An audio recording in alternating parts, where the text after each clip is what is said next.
ख्वाजा साद रफीक और उनके भाई के केस में सुप्रीम कोर्ट के फैसले के बाद अब ओपोजिशन की जमातें नैब को खत्म करने का मुतालबा कर रही हैं। चेयरमैन नैब से इस्तीफे का मुतालबा किया जा रहा है। खुद हुकूमती अरकान भी कह रहे हैं कि वो भी नैब की कारकर्दगी से खुश नहीं हैं, क्योंकि नैब ने उनके एहतसाब के बयानिए को नुकसान पहुंचाया है। हुकूमत और अपोजिशन दोनों ही खुश नहीं है, मगर दोनों ही नैब के हवाले से कानून साजी के लिए एक दूसरे पर जिम्मेदारी डाल रहे हैं। पीपल्स पार्टी के चेयरमैन बिलावल भुट्टो जरदारी ने आज कहा कि अगर चेयरमैन नैब ने सुप्रीम कोर्ट का हुक्म पढ़ा है तो वो इस्तीफा दें, बंद कर दें नैब को। अब सुप्रीम कोर्ट ऑफ पाकिस्तान ने भी अपना ऑर्डर में जो नैब के बारे में सुनाया है, अब नैब को रहना का कोई जहाज नहीं बनता। नैब का चेयरमैन जो खुद एक ज़माने में जज था, अगर उसमें कोई शर्म है, अगर उसमें कोई हया है, अगर उसने ये ऑर्डर पढ़ा है तो इस्तीफा दो, घर चले जाओ, बंद करो नैब को, ताले लगा दे इस गैर आईनी गैर जमहूरी इदारा का जो हमारा सुप्रीम कोर्ट कहता है। बिलावल भुट्टो जरदारी के इस मुतालबे पर वफाकी वजीर इत्तलात शिबली फराज का रद्दमल आया। उन्होंने ट्वीट किया कि बिलावल भुट्टो जरदारी की जानिब से नैब बंद करो की पुकार का मतलब है कि हमें अवाम को लूटने से कोई ना रोके, ना पूछे। ये मुतालबा सिर्फ पीपल्स पार्टी की तरफ से नहीं किया गया है, बल्कि ये मुतालबा नून लीग भी कर चुकी है। सुप्रीम कोर्ट ऑफ पाकिस्तान के इस अहम तरीन फैसले के बाद असूली तौर पे नैब नामी अदारे के वजूद का कोई जवाज़ बाकी नहीं। नैब को ख़त्म किया जाना चाहिए। एहतसाब का नया कानून पार्लियामेंट को तश्कील देना चाहिए और ऐसा अदारा बनाया जाए जो आज़ाद और ख़ुद मुख्तार हो। नैब के कंडक्ट के बारे में जो बातें लिखी हैं वो इतनी स्ट्रॉन्ग हैं कि मेरा ख्याल है कि आज नैब और हुकूमत मिलकर ये फैसला कर लें कि इस इदारे को ख़त्म करें। खुद हुकूमती अरकान भी शिकायत कर रहे हैं कि नैब की वजह से हुकूमत को ज़्यादा नुकसान हुआ है। गुज़िश्ता रोज़ वफाकी वज़ीर शफकत महमूद ने एयरवाई न्यूज़ पर काशिफ अब्बासी साहब के प्रोग्राम में कहा कि एहतसाब को सबसे ज़्यादा नुकसान नैब की नाअहली की वजह से हुआ है। एहतसाब का अमल मुतनाज़ हो गया है। फिर कल हमारे प्रोग्राम में वफाकी वज़ीर फवाद चौधरी ने कहा कि हुकूमत नैब से खुश नहीं है। अगर अपोजिशन चाहती है कि एहतसाब का कोई और सिस्टम लाया जाए तो वो तजावीज़ दे। और फिर कल ही हमारे प्रोग्राम में नून लीग के रहनुमा और साबिक वज़ीर आज़म शाहिद खान अब्बासी ने कहा कि यह हुकूमत की जिम्मेदारी है कि नैब कवानीन में तरामीम के लिए बिल लाए, फिर अपोजिशन अपनी तजावीज़ देगी। हुकूमत और अपोजिशन दोनों का इत्तफाक है कि नैब का मौजूदा कानून ठीक नहीं है, नैब की कारकर्दगी ठीक नहीं है, नैब के कानून में तरमीम की ज़रूरत है।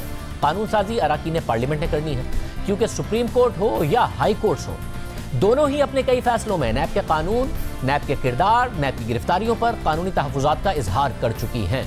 सुप्रीम कोर्ट के हालिया फैसले में वाज़ेह लिखा है कि नैब ऑर्डिनेंस अपने जन्म के साथ ही बहुत ज़्यादा मुतनाज़ हो गया था।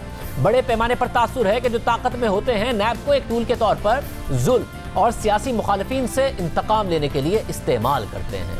बार बार ये इल्ज़ाम लगा है कि नैब को वाज़ेह तौर पर सियासी इंजीनियरिंग के लिए इस्तेमाल किया गया है। नैब का इम्तियाजी सलूक उसके अपने इमेज को मुतासिर कर रहा है। इदारे की साख और उसकी गैर जानिबदारी पर से लोगों का एतमाद मुतासिर हुआ है। नैब कुछ जमातों के रहनुमाओं से मुताल्लिक कार्रवाई करते हुए हिचकिचाहट का मुजाहरा करता रहा है। बड़े पैमाने पर माली बेज़ाब्तियों के इल्ज़ाम के बावजूद कार्रवाई में हिचकिचाहट का मुजाहरा करता रहा, जबकि कुछ जमातों के रहनुमाओं को गिरफ्तार किया जा रहा है। महीनों और सालों तक उन्हें कैद में रखा जाता है और इसके लिए कोई ठोस वजह भी नहीं बताई जाती है। तहकीकात अक्सर महीनों और सालों तक ज़ेरे इल्तिवा रहती है। ये सब कुछ इसलिए हो रहा है कि प्रोफेशनलिज्म नाम की कोई चीज़ नहीं है। ये चीज़ कौमी मफाद की खिदमत नहीं कर रही, बल्कि मुल्क और मुआशरे को नुकसान पहुँचा रही है। सुप्रीम कोर्ट ने अपने हालिया फैसले में ये भी लिखा कि इस परेशान कुन सूरत हाल से मुताल्लिक साबिक चीफ जस्टिस आसिफ सईद खोसा ने अदालती साल की तकरीब में भी निशानदेही की थी। बताया था कि किस तरह एहतसाब को सियासी इंजीनियरिंग के लिए इस्तेमाल किया जा रहा है, इसलिए नैब की बैरून मुल्क भी रुसवाई और बदनामी हुई। अदालत ने अपने फैसले में लिखा कि ट्रायल से पहले गिरफ्तार करके कैद रखने के संगीन नताइज होते हैं। ऐसी गिरफ्तारियों से बेइज्जती और तौहीन होती है, ना सिर्फ मुल्जिमान की बल्कि उनके खानदान की। ये वाहिद फैसला नहीं है, इससे पहले भी कई फैसले मौजूद हैं। इस्लामाबाद हाई कोर्ट के चीफ जस्टिस ने 4G केस में अपने फैसले में लिखा था कि नैब का गिरफ्तारी का इख्तियार बुनियादी इंसानी हुकूक के खिलाफ है। अगर किसी शख्स को गिरफ्तार करना हो तो उसके लिए ठोस शवाहिद होना ज़रूरी है, और ये ठोस शवाहिद उस शख्स की तरफ से करप्शन के इर्तिकाब से मुताल्लिक हो। दूसरी सूरत में गिरफ्तारी इख्तियार से तजावुज़ समझी जाएगी। इंक्वायरी और इन्वेस्टिगेशन की सतह पर गिरफ्तारी के अहकामात के सख्त असरात हो सकते हैं। अदालती फैसले के मुताबिक अवाम का एतमाद हासिल करने के लिए नैब को बिला तफरीक एहतसाब करना होगा और इस बात का जवाब देना होगा कि क्यों कुछ मुल्जिमान को गिरफ्तार कर लिया जाता है जबकि कुछ को अलग तरीके से ट्रीट किया जाता है।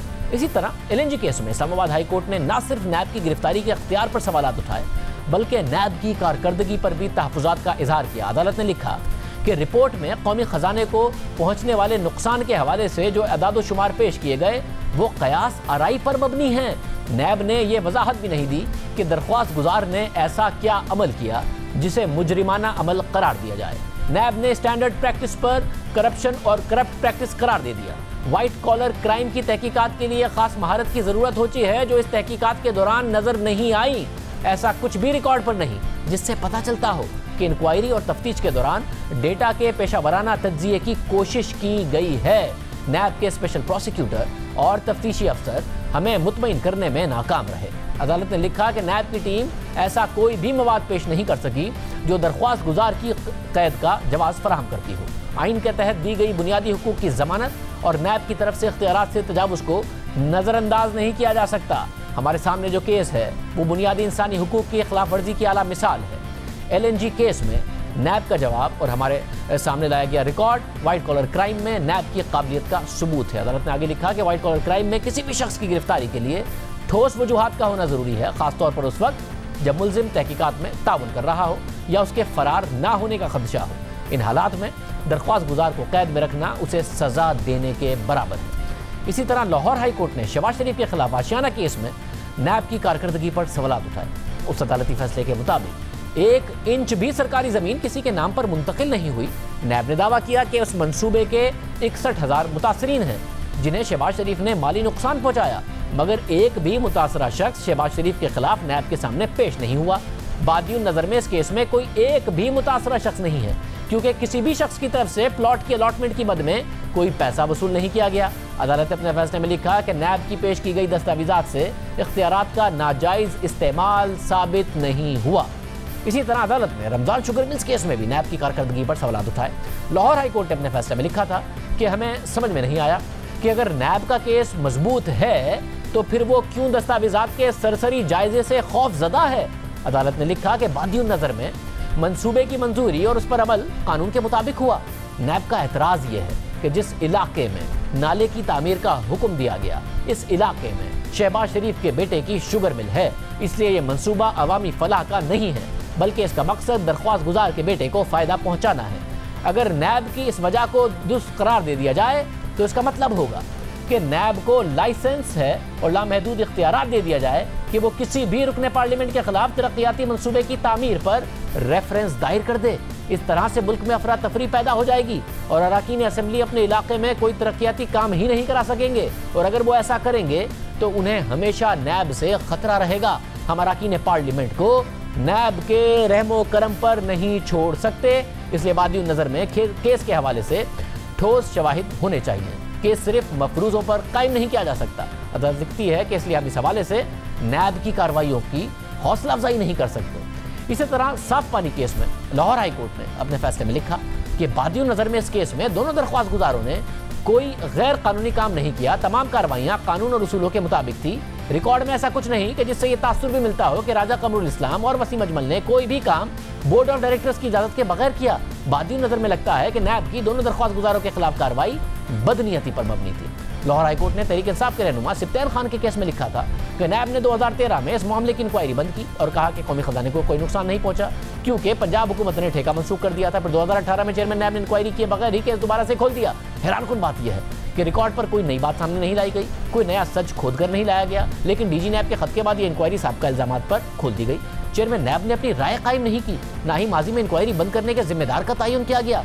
ऐसा नहीं है कि सिर्फ ख्वाहिशात की बुनियाद पर बंद की गई इंक्वायरी को दोबारा खोल दिया जाए। अगर कोई वजूहात थी तो वो पुरअसरार है। अदालत ने लिखा कि यह बात कहने की जरूरत नहीं है कि जबरदस्त इख्तियारात के साथ बड़ी जिम्मेदारियां जुड़ी होती हैं। प्रोसिक्यूशन ने दरख्वास्त गुजार पर किसी तरह की रिश्वत, किकबैक्स, कमीशन या कौमी खजाने को नुकसान पहुंचाने का इल्जाम आयद नहीं किया। ये वो फैसले हैं जिसमें अदालत ने नैब की कार्रवाइयों को बदनीयती पर मबनी करार दिया, इन कारकर्दगी पर तनकीद की, नैब की गिरफ्तारी के अख्तियार पर बात की। ये तमाम फैसले ज़्यादा पुराने नहीं हैं। अदालतों ने संजीदा कानूनी सवालात उठाए, मगर कानून बनाना, कानून में तरमीम करना पार्लियामेंट का काम है। अपोजिशन और हुकूमत दोनों की ख्वाहिश है कि नैब के कानून में तब्दील की जाए। अपोजिशन नैब चेयरमैन से इस्तीफे का मुतालबा कर रही है। सियासत इस मामले पर ना हो, बल्कि रिफॉर्म्स